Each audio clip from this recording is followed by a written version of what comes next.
What's good, everybody? Welcome back to Universal Teas.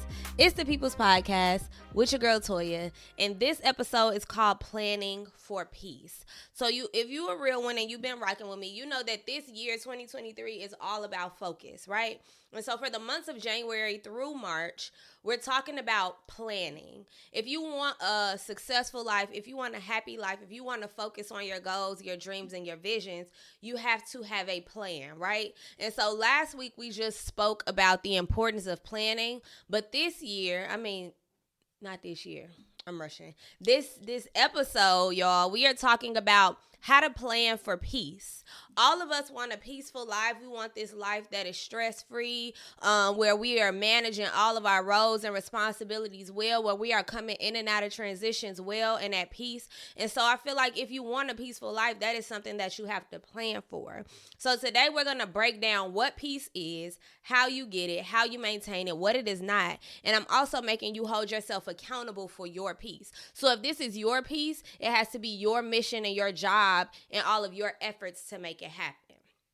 Boom, let's get to it. So y'all know I love a definition. So if I'm talking to you all about peace, if you're planning to have a peaceful life or peaceful parts of your life, you first need to know what peace is, right? So the definition for peace, I have two. I'm going to break them things down and then we're going to make it do what it do. So, peace, by definition, is freedom from disturbance or tranquility. That's the first one. Freedom from disturbance or tranquility. And then the second definition is a state or period in which there is no war or when war has ended. So let's break this down. So some of y'all don't know what it means to be tranquil. That was a big word. You might have choked on it. Let me tell you what it means. So the first definition for peace is freedom from disturbance or tranquility. So the word disturbance first, because if you're being disturbed, you need to know what that means. So to be disturbed is not an introduction. Child, I've been at the workhouse with these kids all day. The word disturbance, which is a part of peace, is freedom from disturbance. Disturbance is an interruption of a settled condition. Right? Interruption from a settled condition. So if something is disturbing your peace, you were once settled, but now that's being disturbed, okay? And then the second part of that first definition was the word tranquil or tranquility. And the word tranquility literally means to be calm. Okay, so if you want peace, you want freedom from distractions, freedom from disturbances, and you want to be calm. Right?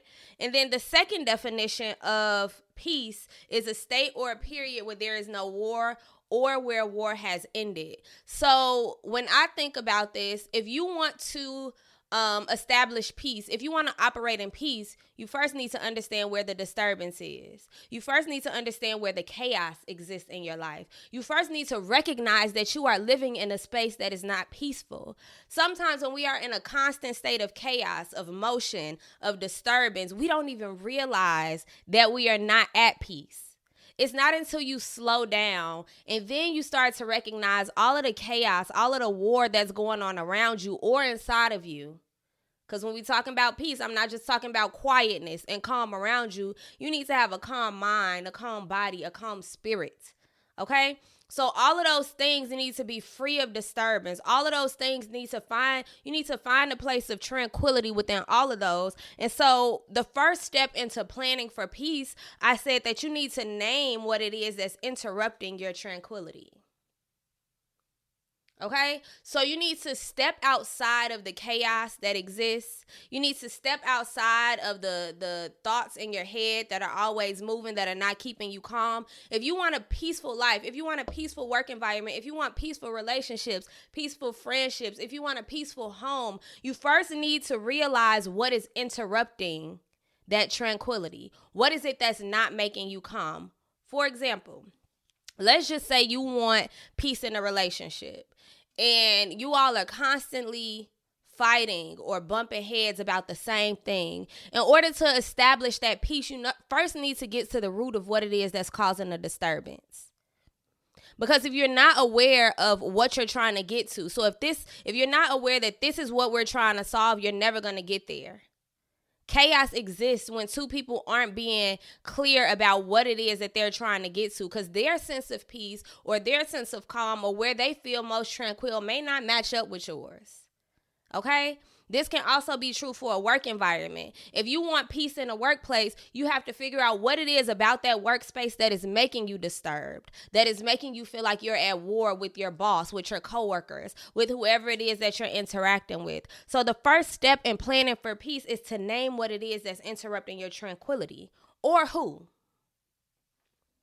Or who. Right? Because just we associate time with automatic loyalty, when in all actuality, just because someone is around for a long time does not mean that they bring you peace. They could have been bringing you chaos for all of the 10 years that you were with them. This job is bringing you income, but it's not bringing you peace the 25 years you've been working there and all you got was a certificate.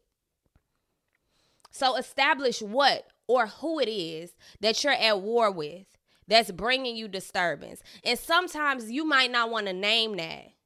You might not want to say, this has been the job that has provided me with all of these benefits, but you hate waking up to go there every day. That's war. Is it raging or waging? You're waging war with your own mind, with your own sanity, by just being loyal to something that doesn't serve you.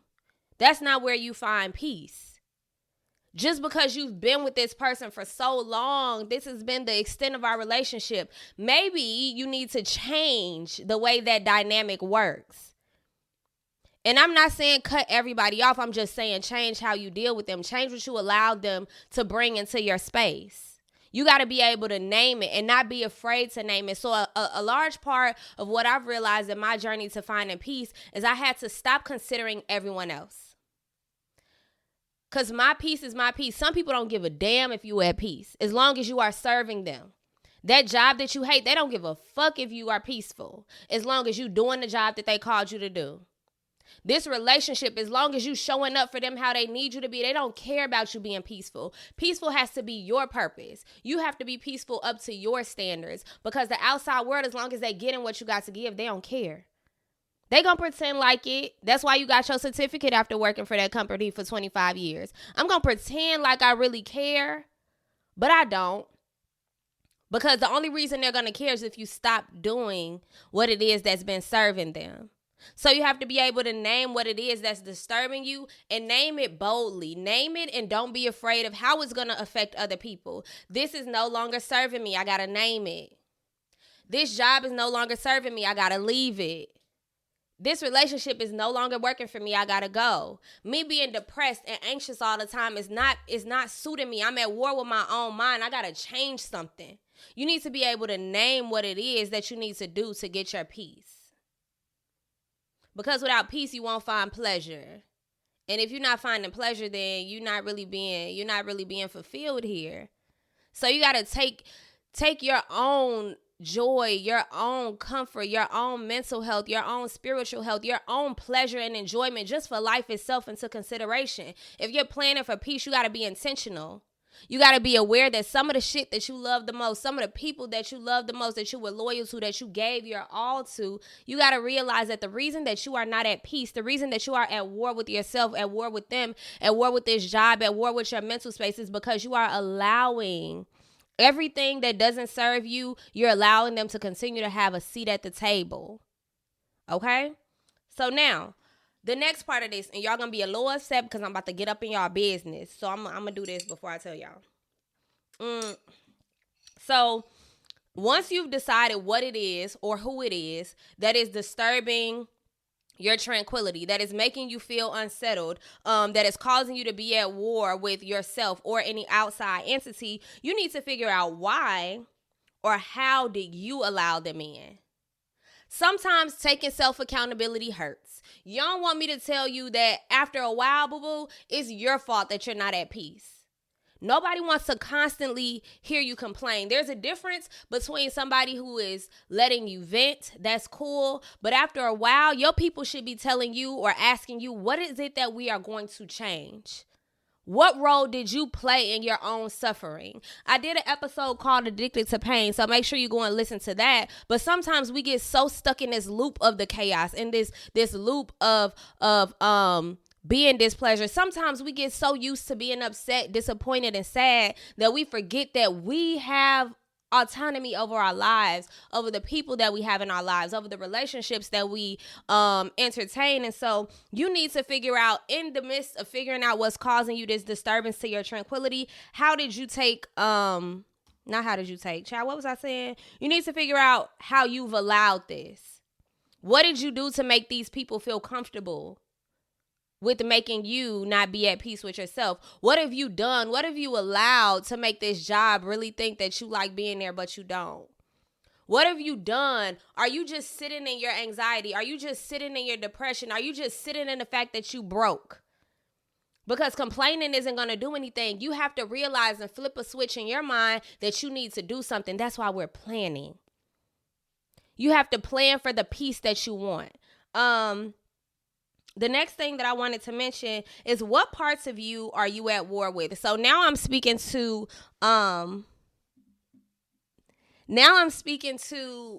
when you are not, let me move my mic because they ain't gonna be able to hear me. And now I'm speaking to the parts of you internally that you're not at peace with. So I said, what parts of you are you at war with? Are you jealous? Are you a jealous friend? Are you just not happy with the type of work that you're doing? What are the character traits in yourself? What are your own character flaws? What parts of you are you at war with? Are you at war with your mind? What parts of your mind? What are you allowing yourself to think? What are you allowing yourself to become comfortable with that is not serving you? Why are you so anxious? What are you worried about? Because a lot of times I've noticed that my anxiety comes when there's a million things I know that I should be doing, but I'm not. So I allow myself to sit in that. And in order to get peace, I need to fulfill my purpose. Wow. Sometimes when we're at war with ourselves, when we're at war with our minds, we have to let ourselves know that in order to get to peace, you sometimes have to walk in your purpose. Matter of fact, I think that's all the time. You need to be unafraid to walk in your purpose, but because you're so anxious, you're so depressed, you're so sad, you're so unfulfilled because you're not doing the things that you know you're capable of. You know how brilliant you are. You know how talented you are. You know how connected you are. You know all these visions and these thoughts that are constantly coming to you. You're not doing anything about them. That's where your anxiety is coming from. That's where that war inside of your mind is coming from. So you have to allow yourself to realize, like, yo, this is why I feel this way. I got to do something differently. Until you're walking in your purpose, until you're actively taking the steps to fulfill your purpose, that's why you're at war with yourself. Because you know you deserve better. You're so upset. You're so sad. You're so depressed because even with having kids, even with not having the bank account that you want right now, you still know what you're capable of. You still have visions of you at your best self. And you're not going after it. So if you wanna win the war with your mind, you first have to let yourself know that until I walk in my purpose, until I do what I'm called to do, until I tap into that thing that keeps me up at night, I'm always gonna be anxious. Because anxiety comes from being afraid of what is unknown. You don't know what's gonna happen when you go for it, but you know what's gonna happen when you get it. So don't let the fear of the process keep you from going to that peaceful place of purpose. I'm not going to make more money until I make more money. I'm not going to have a better job until I go get a better job. I'm not going to have a better relationship with friends and family until I have a better relationship with friends and family. Take accountability. Give yourself permission.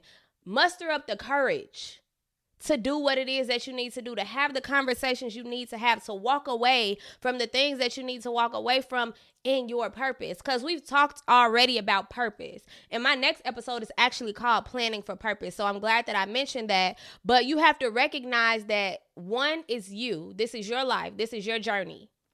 As long as you're serving other people, they don't care about how much you're serving yourself. Right? Figure it out. Do the work. Walk in your purpose.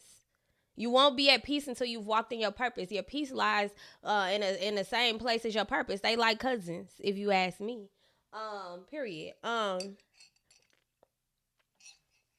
I also, when I talk about what parts of yourself are you at war with, I'm talking about your mind. I'm talking about your body. I'm talking about your spirit. Do you have an ego that you need to check? Do you have too much pride that you need to check, right? We can talk about deadly sins, right? Pride is one of the 7 deadly sins.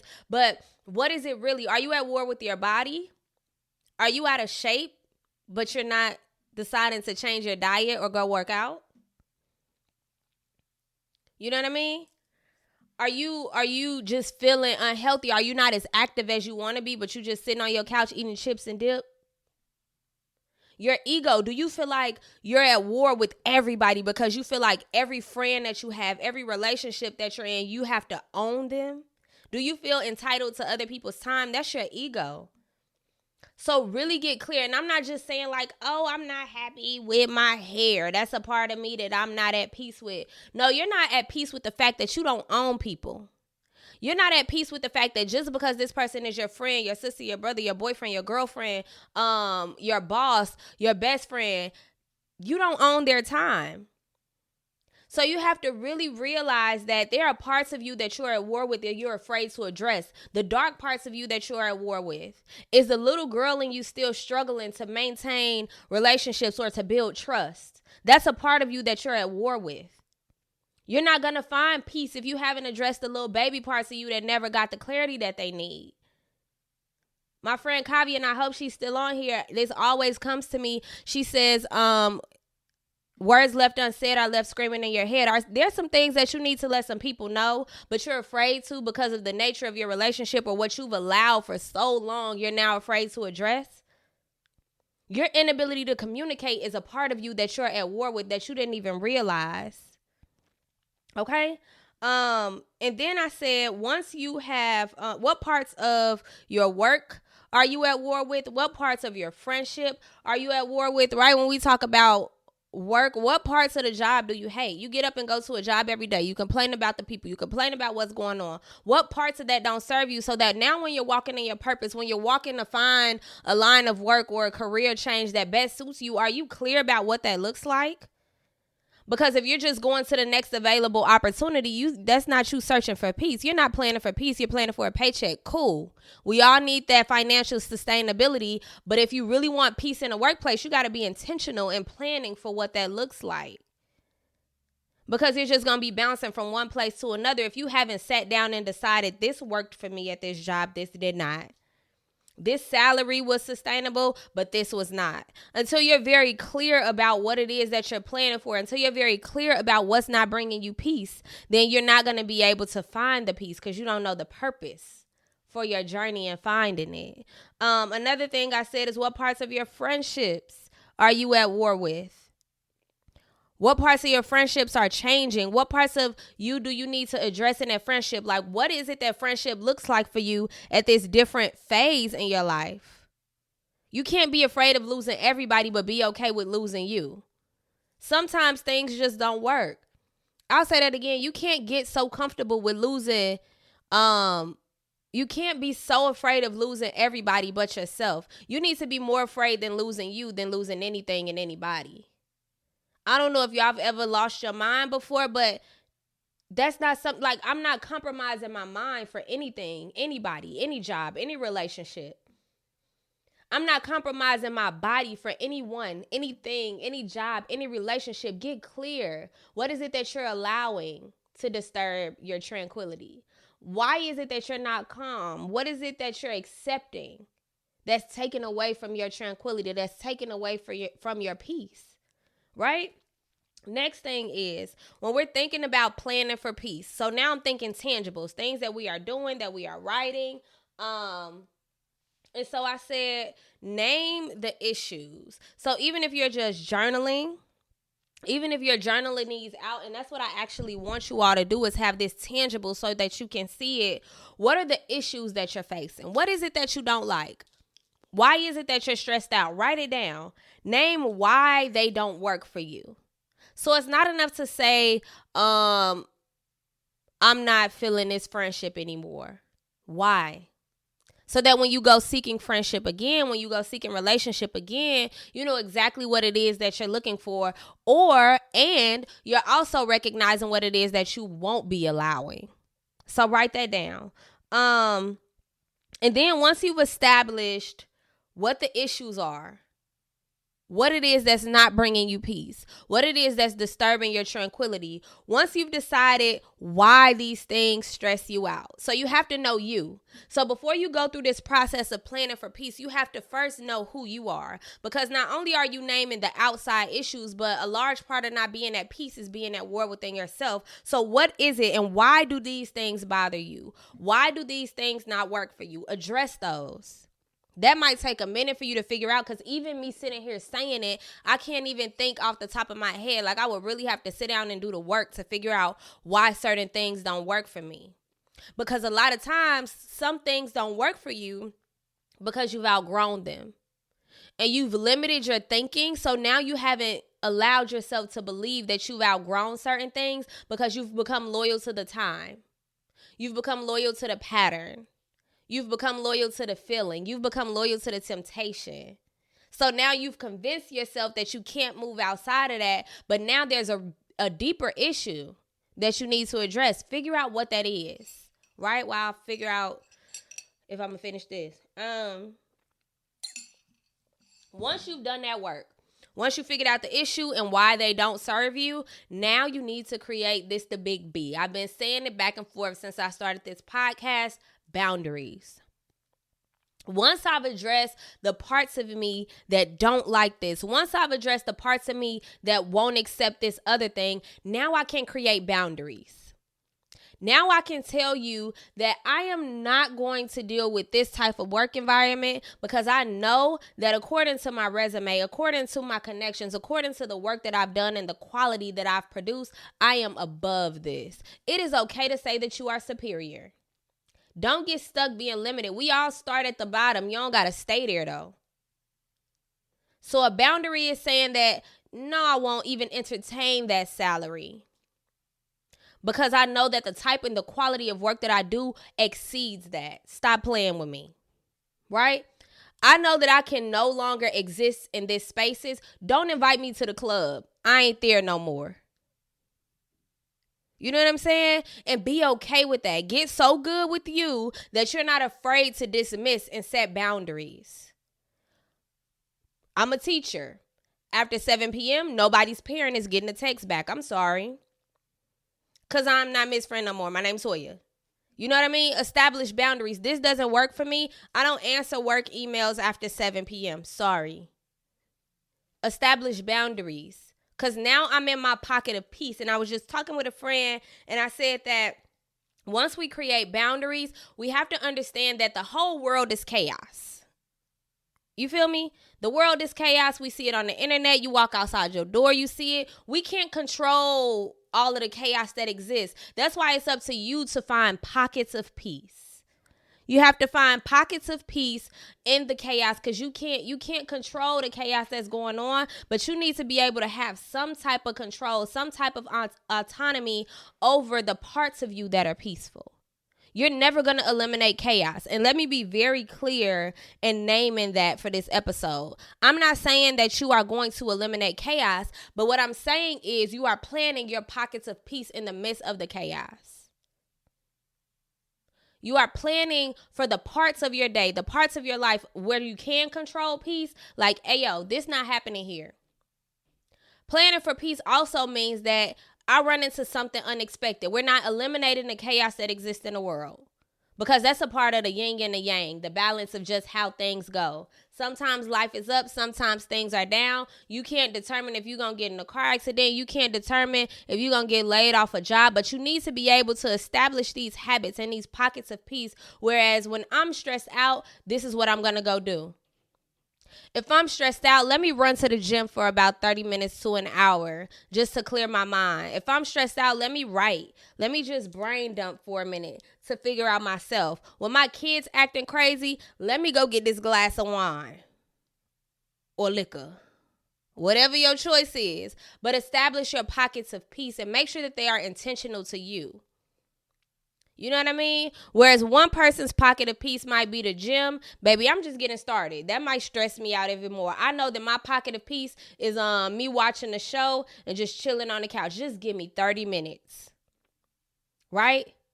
I know that in teaching, when I find some chaos, get your computer out, be quiet, put your headphones on, give me 20. Give me 20. You have to, in every aspect and avenue of your life, establish pockets of peace so that you can get through. You're never going to make it through if you think, or if you have this idea that chaos doesn't exist, that things will always go as planned. No. That's why you need to plan for your peace, because you can't control the ways of the world. And you going to stress yourself out even more thinking you can, baby. You ain't Jesus. I know we say be more like Jesus every day, but baby, I ain't him. And I'm in the same chaotic environment and situations as y'all. So make sure you figure out what your pockets of peace are and what they look like. I also said, in order to prioritize peace, so you've made peace a priority. Now it's important to understand that you can't really prioritize peace until you've acknowledged the chaos that exists. Okay? And acknowledging the chaos that exists kind of prepares you for the parts of your day when you need peace. For example, some ways that I am attempting to plan for peace is to establish your own routines. If you're doing the same thing in the morning, you're starting your day off peaceful.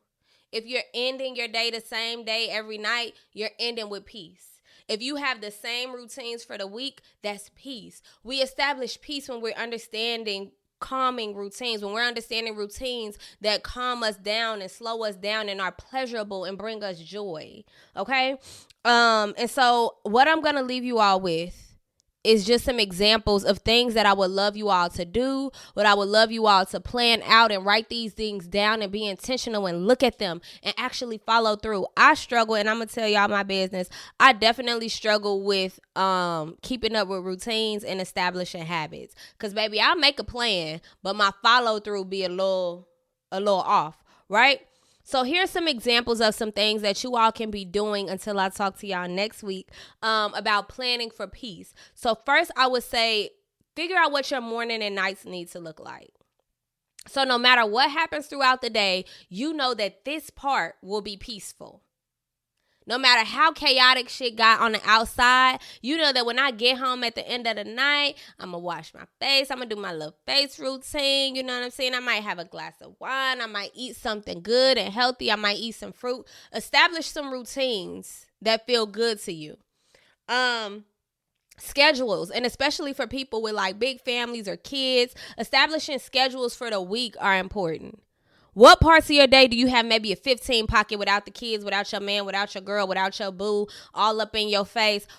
What time do you have to yourself? Even if it's 5 minutes to just breathe in deeply and quietly. Find your pockets of peace. Self-care is so important, and it looks different from everybody. Self-care isn't just sitting in the bathtub with a glass of wine and some music, but establish what that looks like for you. Is your self-care getting your nails done? Is your self-care going for a walk every day? Is your self-care taking 10, 15 minutes to call up a friend and just tell them and vent to them about your day? Whatever that looks like for you, make sure you do it. How often are you going to do it? Make yourself a priority and that you always give yourself time. I don't care if it's 5 minutes or an entire day or a whole 5-day vacation. Prioritize your own self-care and for what that looks like for you. Another way that we can plan for peace that I want you all to do is figure out what conversations, situations, and environments that you will no longer be a part of. Don't be afraid to say no to things that you want to. So I had gotten to a habit of doing shit that I didn't want to do just because I had already maybe told somebody I would come to this or I would do that, but I get in the moment, life happened, the chaos was chaosing, and now I don't feel up to it. Baby, you ain't got to do nothing. And those who know you, those who love you, now communicate, right? I'm not just saying like ghost people or don't show up to things. Communicate that you won't be there, but figure out what types of things no longer serve you. I am realizing that the club no longer serves me. It just doesn't. So I'm no longer forcing myself to be in that environment.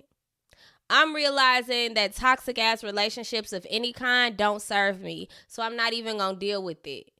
You know what I mean? And then sometimes we can limit these things, because I know in some situations you can't just cut everything off. You can't not be in spaces for whatever reason, but you need to have limits. You need to have boundaries to what it is that you're doing, what you're entertaining. And then the last thing, and this is for like my people who are workaholics. I know we in this hustle culture and everybody telling you gotta be doing this, you gotta be saying this, you gotta show up to this, you can't be sleep for 8 hours. Baby, I'm gonna get my sleep. Don't even play with me like that. Don't tell me not to go to sleep, because I'm gonna go to sleep while you telling me not to go to sleep. So the last thing I would say is don't take work home. If you can. Leave work at work, or have a cutoff time for work. After this time, I'm not working. After this time, I'm not answering that work phone. After this time, don't call me by my last name, because I'm not responding. So those are the things, some things that you can do to establish peaceful routines that you can plan for peace. And give yourself grace, give yourself permission. We get so caught up in chaos. We get so caught up in moving quickly and being there for everybody and doing everything to make everybody comfortable. But it's okay to choose you. Give yourself grace while you're figuring out how to even do that. The first step to loving yourself is letting yourself know that you need to. The first step for planning for peace is realizing that you need to. So start with your thoughts. Your thoughts turn into actions. Your actions turn into habits. And your habits turn into the success of the things that you want. So give yourselves grace. Give yourselves peace. Give yourselves the joy that you deserve. If you don't like it, don't do it. We too old to be going off of peer pressure, baby. So don't be afraid to tell somebody no. Don't be afraid. Oh, you need to. I don't need to. I don't need to nothing. Okay? I love y'all. Thank you all for joining me right here on Universal Teas. Again, this episode is called Planning for Peace. And next week, baby, we are planning for purpose. So I will see y'all. If you have not already subscribed to the YouTube channel on all streaming platforms, go and find Universal Teas TV on YouTube. Comment, like, subscribe, and share your favorite episode. And I will see y'all next time. Bye.